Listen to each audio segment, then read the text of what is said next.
Hello dear बच्चों, आज मैं आप लोगों को आवर सारणी यानी कि पीरियोडिक टेबल पढ़ाऊंगा। पूरा पीरियोडिक टेबल जो है पूरा ट्रिक बेस्ड रहेगा। आपको याद यानी रटने की कोई जरूरत नहीं, पूरा कॉन्सेप्ट बेस्ड रहेगा। आज तक आप लोग इस तरीके का कोई पीरियोडिक टेबल नहीं पढ़े होंगे या यूट्यूब पे नहीं पाए होंगे। चलिए आज हम लोग आवर सारणी को पढ़ते हैं। तो आवर सारणी में कुल तत्वों की संख्या कितनी होती है? आवर्त सारणी पहले बेस चलते हैं हम लोग। आवर्त सारणी में कुल तत्वों की संख्या, कुल तत्वों की संख्या, टोटल एलिमेंट्स कितने होते हैं? 118 एलिमेंट होते हैं। इसमें से मेटल कितने होते हैं? मेटल यानी धातु कितने होते हैं? मेटल मीन्स धातु। धातुओं की संख्या जो होती है वह 91 होती है। इसके बाद नॉन मेटल कितने होते हैं? नॉन मेटल मीन्स अधातुओं की संख्या, अधातुओं की संख्या, अधातुओं की संख्या 20 होती है। और मेटलाइट, मेटलाइट मीन्स क्या होता है? उपधातुओं की संख्या। तो उपधातुओं की संख्या 7 होती है। और सारणी में बच्चों उपधातुओं की संख्या, धातुओं की संख्या कितनी होती है? 7 होती है। अब बात करते हैं कि आवर्त सारणी में कितने आवर्त होते हैं, कितने वर्ग होते हैं। तो जो क्षैतिज खाने होते हैं उसे हम आवर्त कहते हैं, और जो वर्टिकल लाइंस में ऊर्ध्वाधर खाने जो होते हैं उसे हम वर्ग या समूह कहते हैं। तो हम लोग जानते हैं कि आवर्त सारणी में कितने होते हैं। आवर्त सारणी में, आवर्त सारणी में आवर्त की संख्या, आवर्त की संख्या 7 होती है। कितनी होती है? 7 होती है, जिसे हम क्षैतिज खाने बोलते हैं, जो इस प्रकार की होती है। क्लियर है? यह आवर्त सारणी में 7 होते हैं। दूसरा जो होता है क्षैतिज खाने, खाने को आवर्त कहते हैं, को आवर्त कहते हैं।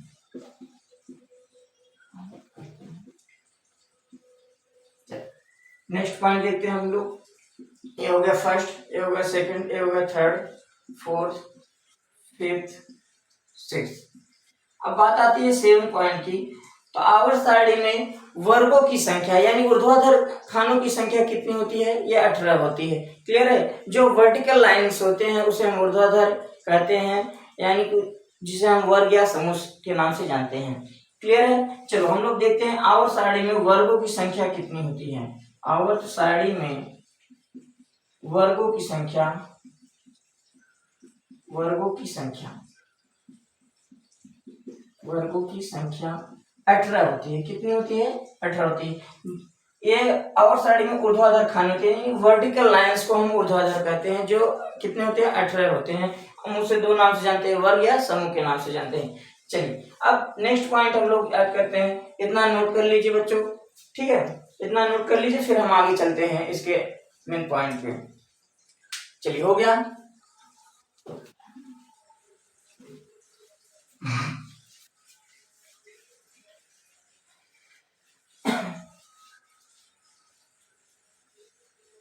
सुनिए, ठीक चल रहा है?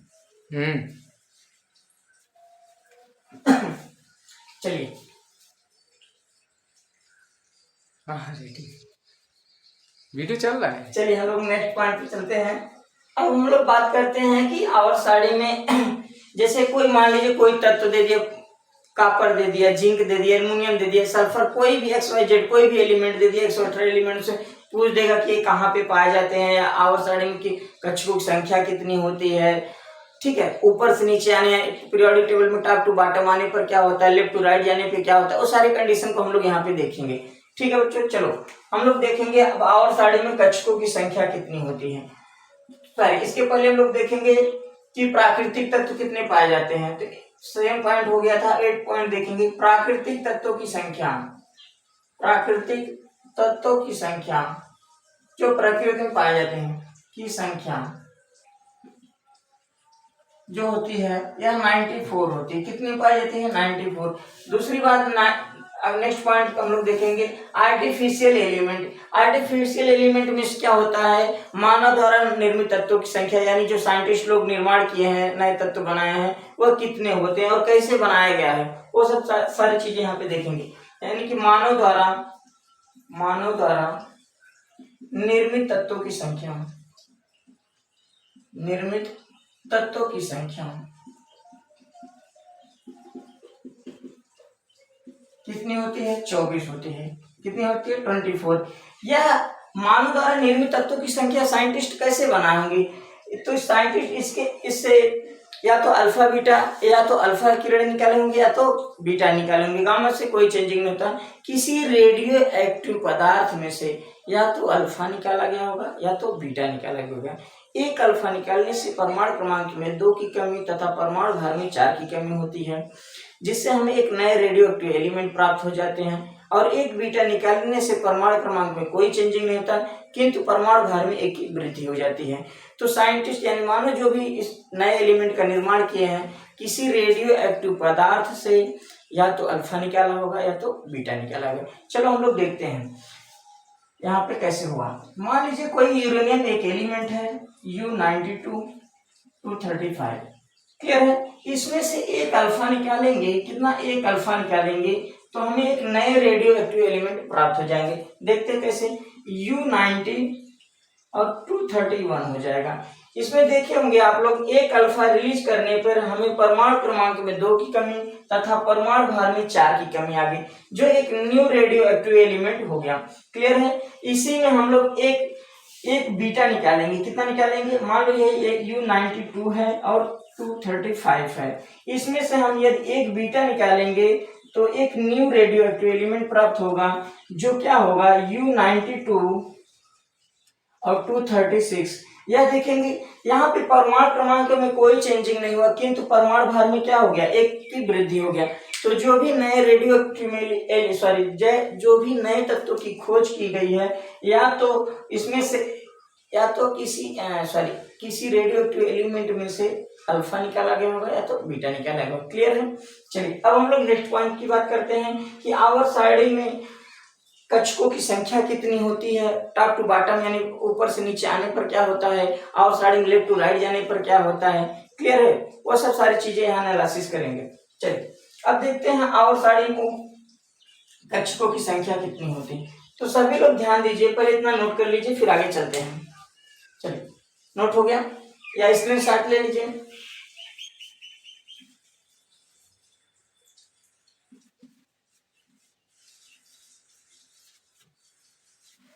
चलिए हम लोग देखते हैं, आवर्त सारणी में सभी लोगों को पता होगा कि कितने आवर्त होते हैं, तो 7 आवर्त होते हैं। कितने ब्लॉक होते हैं, 4 ब्लॉक होते हैं, S block, P block, D block और एफ ब्लॉक।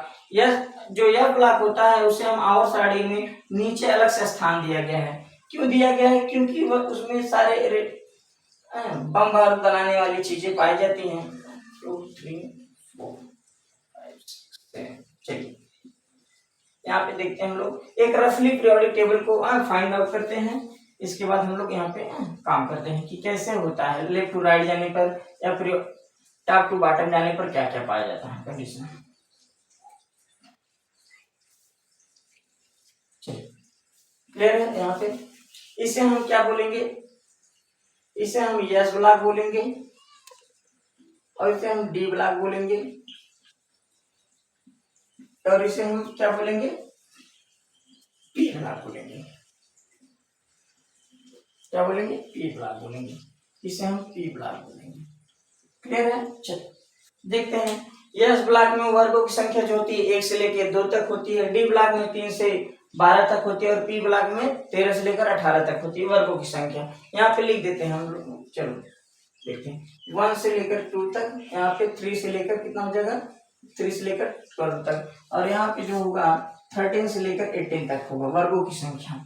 चलिए यस ब्लॉक में फर्स्ट हम लोग वर्गों की संख्या में आते हैं, तो हम लोग इसका एलिमेंट सारे का नाम याद करते हैं, कैसे याद किया जाता है। फिर कक्षकों की संख्या निकालेंगे कि अधिकतम कक्षकों की संख्या कितनी होती है, मिनिमम कक्षकों की संख्या कितनी होती है। तो सर चलो पहले हम लोग यहाँ से देखते हैं। पहला जो एलिमेंट होता है यस ब्लॉक के पहले वर्ग का जो तत्व होता है उसे हम इस प्रकार याद करते हैं, है लीना ने की रब से फरियाद, है ली ना, ने, की, रब, से, फरियाद। क्लियर है? Hydrogen, lithium, sodium, potassium, rubidium, caesium, francium. Clear है? अब हम लोग नेक्स्ट लाइन पे आते हैं। तो बेटा मांगे कार, स्कूटर, बाप राजी। क्लियर है? चलिए अब हम लोग पी ब्लॉक की बात करते हैं। तो 13वें ग्रुप में जो आता है बोरान फैमिली, बोरान फैमिली को याद करते हैं। तो उसको इस तरीके से लिखा जाता है, बैगन, आलू, गाजर इन थैला। क्या लिखते हैं? यहाँ से स्टार्ट करते हैं। बैगन, आलू, गाजर इन थैला। दूसरा क्या होता है? कौन सी गीता, कारण फैमिली, कौन सी गीता, स्नेहा, प्रभा। क्लियर है? अब 13 ग्रुप हो गया, 14 ग्रुप हो गया, 15 ग्रुप में हम लोग पढ़ेंगे नाइट्रोजन फैमिली को। ना पी ऐसे सबके बीच, ना पी ऐसे सबके बीच, ना पी ऐसे सबके बीच। क्लियर है?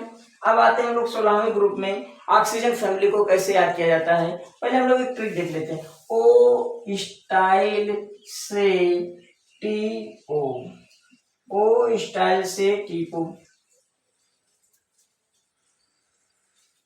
अब हम लोग sodium, potassium, rubidium, caesium, francium. Clear है? अब हम लोग नेक्स्ट लाइन पे आते हैं। तो बेटा मांगे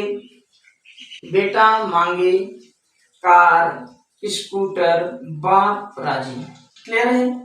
चलिए अब हम लोग पी ब्लॉक की बात करते हैं। तो 13वें ग्रुप में जो आता है बोरान फैमिली, बोरान फैमिली को याद करते हैं। तो उसको इस तरीके से लिखा जाता है, बैगन, आलू, गाजर इन थैला। क्या लिखते हैं? यहाँ से स्टार्ट करते हैं। बैगन, आलू, गाजर इन थैला। दूसरा क्या होता है? कौन सी गीता, कारण फैमिली, कौन सी गीता, स्नेहा, प्रभा। क्लियर है? अब 13 ग्रुप हो गया, 14 ग्रुप हो गया, 15 ग्रुप में हम लोग पढ़ेंगे नाइट्रोजन फैमिली को। ना पी ऐसे सबके बीच, ना पी ऐसे सबके बीच, ना पी ऐसे सबके बीच। क्लियर है? अब आते हैं हम लोग 16वें ग्रुप में, ऑक्सीजन फैमिली को कैसे याद किया जाता है। पहले हम लोग एक ट्रिक देख लेते हैं। ओ स्टाइल से टी ओ, ओ स्टाइल से टी ओ।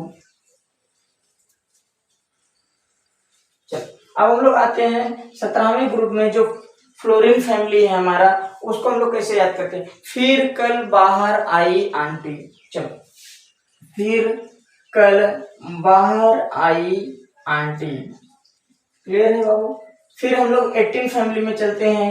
हीना, नीना और करीना का एक्सरे रंगीन। जो हमारा एक्री गैस होता है, जो 18 ग्रुप में आते हैं, उसे हम जीरो गैस भी बोलते हैं, नोबल गैस भी बोलते हैं। उसको हम लोग कैसे करते हैं? हीना, नीना और करीना का एक्सरे रंगीन। क्लियर है? चलो, इतना हो गया, सब लोग नोट कर लीजिए। अब हम लोग देखते हैं, अब हम लोग देखेंगे कि देखो इसका एटॉमिक नंबर कितना होता है। एक मैजिक नंबर के ऊपर डिपेंड करता है। 1, 3, 11, 19, 37, 55, 87। क्लियर है? यह इसका एटॉमिक नंबर होता है। इसका हो गया 4, 12, 20 ऐसे होता है।